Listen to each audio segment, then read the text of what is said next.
Welcome to Unfiltered. Second time around. Here we go. We're back again for a second season. I count this as the second season because the first season lasted 4 years and 179 or 189 episodes, 184 episodes. I lost track after a while. It was week after week after week.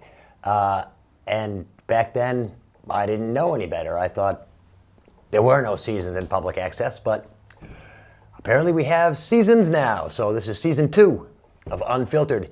We'll start with a little catch up on what Unfiltered was. Unfiltered started as an interview show where I interviewed high school kids on current event topics. Didn't turn out quite like I planned. They weren't as unfiltered as I thought they would be. Then it morphed more into I took phone calls for a while and talked to people on the phone. That didn't quite work out the way that I thought it was going to work out either. As at that point, most of my fan base was pre-adolescent and adolescent boys who basically wanted to call to swear on the telephone or flush the toilet or something like that. Anyway, it was fun while it lasted. It didn't last long. Then it morphed into more of a just I talk, you listen kind of a show. And that was basically what we settled on. Every week I had it was an hour-long show. By the way, we started all this live. And I believe I was the first person ever in the history of television. I don't ever remember seeing it done before or since. We went to do our first 90-minute show, and I figured 60 minutes wasn't long enough. I had to do 90 minutes. When we came in that Thursday afternoon to tape the show, there had been no heat in the building at all, and it was 51 degrees in the studio. So my crew came in. They decided, hey, we'll tough it out and we'll shoot the show anyway. So I had a guest. He was here talking about bookbinding and things like that. And he was a local guy. We suffered during the show, got past the 60-minute mark, got about 70, 75 minutes into this show. And because of the cold, I had to pee. So bad. And I couldn't even think. I got to the point, it was so bad, I could not even think. So I made a remark, and my camera guy says, well, I'll take over for you. So on live TV, I got up, unmiked myself, mic'd the camera guy up. He sat in the chair. I took off. He did the show for 5 or 10 minutes, as long as it took me to get back here. That was great. Live TV, public access at its best. That's what this show is. This is a public access show. I'm a local guy. I rant. I can say whatever I want. It's public access. This is a freedom of speech thing.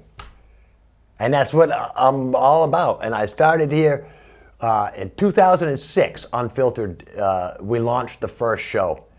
And while I was doing that show, I was volunteering here at Cheshire TV and doing school concerts and I'm not sure we did council meetings back that early, but I was doing anything that Lee Perkins, the then executive director, wanted me to do. And after 2.5 years of volunteering, I got hired. And I've been at it ever since. And I love my job. This is not part of my job. I don't get paid to do this show. My job is to help you do just this. Make a TV show. It's so easy. Back then, I used to have my own crew that would come in and we'd set up everything ourselves. And at this point, I'm filming this in front of a camera, and I'm going to stick titles and credits on it afterwards. Even though in the titles it says unedited, this part won't be edited. I'm going to put titles on the front, credits on the back. This show is live to tape. If I screw up, you're going to hear it. You're going to see it. I don't care. It's public access. For instance, I forgot to start my damn timer. So I don't know how long I've been shooting this show for, and so I guess it's going to have to kind of be a short show, because otherwise, what's the use? See, I could right there. I could just start over, but I didn't. Anyway, I'll figure it out somehow. Maybe Dave will get back and he can peek and see how long I've been recording. Maybe the first show will be an hour. Who knows? Anyway, I posted on Facebook that I was going to talk about our country's greatest division. Now think about that for a minute. You're thinking, oh, he's going to talk about racism. He's going to talk about sexism. He's going to talk about ageism. No, none of them isms. I'm going to talk about politics. That's right. I can get over, I can get past the black and white and, be nice to people because they're humans, not because of their differences. I'm not a racist. I know black people, I know white people, I know black jokes, I know white jokes, I know Jewish jokes, I know Italian jokes. That doesn't make me a racist because I know jokes. And jokes are based on, at least the early great clean humor was based on stereotypes, because yes, people are different. I don't know. And that's the key. The key is not to be colorblind. The key is to see everybody as they are and for who they are. And yes, stereotypes are stereotypes. They come from generations and generations past stuff that, it's part of us. And it's the differences that make us what we are. Anyway, so apparently we've licked the whole racism thing. At least from what I was told, that's what I learned in high school, that things were getting better, folks. Of course, high school was 40 years ago, and I'm not really sure they've gotten better. But there was, all the civil rights movements, and blacks can vote, and white people can marry black people, and hallelujah. And then came the fight where, geez, it's all right for a black person to marry a white person, but we can't really have two guys getting married or two girls getting married. Can't have any of that. And again, it was a division. It's division. And that's not what we need. We don't need division. And everybody tries to tell us you can't have division. That's what'll kill you, division. We have to be united. We have to be, unity and united. United States of America. Guess what? We have to be united. We don't want division. But yet, here are the politicians. You're either red or you're blue. And if I'm a red and you're a blue, you're wrong and you're bad and you're everything else that you used to call the people that you told us that we can't be divided against.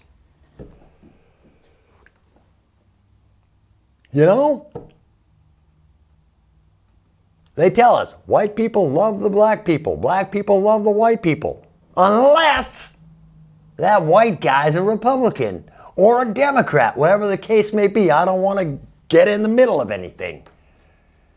Because to be honest, I got no clue what I'm talking about. I don't even know what the hell I am. And maybe a lot of you sitting at home don't really know what the hell you are either. Because everything's so convoluted and twisted, and in that whole big Washington flower pot, it's all just just kneaded together. And none of it makes any common sense at all. It doesn't make any common sense. And that's what we need. We need common sense. You can't be Democrat or Republican. You have to stop that crap. And like I said, I don't know what I am. I believe in a woman's right to choose, but yet I believe in the death penalty. A lot of people think I'm anti-immigration, but I'm not anti-immigration. Let's get that straight right now. I talk a lot about this because this is a subject that I was talking about back at the beginning of Unfiltered. I am not anti-immigration. I am anti-illegal immigration. That is people coming here not through official channels. It's people that are here overstaying their visas. And granted, it's the politicians' fault because there are laws on the books. They're just not enforcing them. Yes, there are laws that say that when your visa expires, we can deport you. But we don't. Problem number one. And don't get me wrong. A lot of people are saying right now, oh, crazy ass right-wing Republican jerk off. Maybe so. But here's my point. The people that made these immigration laws, the ones that are already on the books that we don't enforce, was a Democratic Congress. Democratic. Not Republican. Democratic. So anyway, I am anti-illegal immigration. Yes, I believe that people should be able to come here. But they come here like people have always come here. You know, through channels. And it takes a long time. And if you're here and you screw up, guess what? Boom, you're out.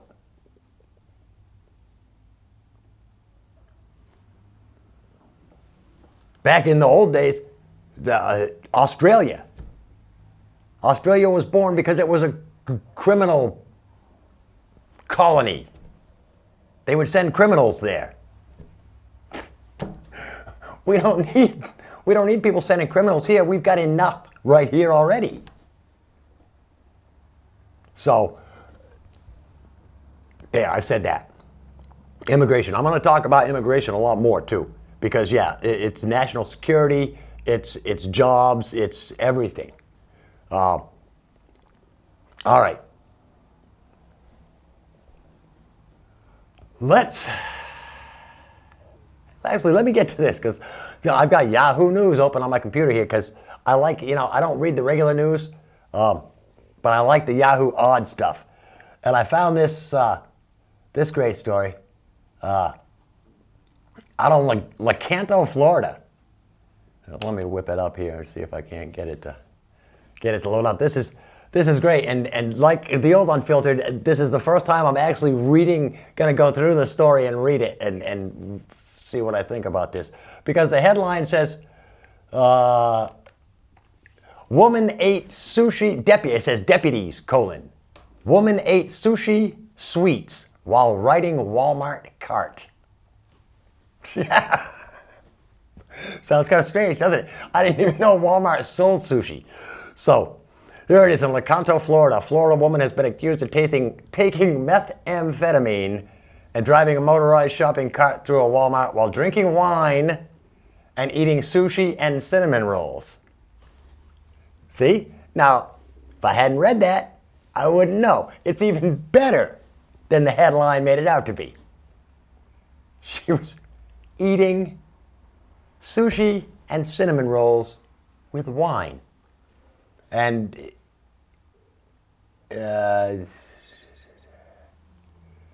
yeah, it doesn't say whether it was a red or a white wine. I would hope it would be, I guess, a white wine with sushi, I think, right? I don't know. So according to a Citrus County Sheriff's Office arrest report, the security officer observed 25-year-old Jocelyn Lopez consuming $32 plus worth of food and wine inside the store. He says he watched Lopez open some sushi, eat a piece, and then put it back on the shelf. Apparently it wasn't that good. Well, there you go. So don't get your sushi at Walmart. He says the girl did the same thing with a package of mini muffins and cinnamon rolls. He says she also ate most of a rotisserie chicken.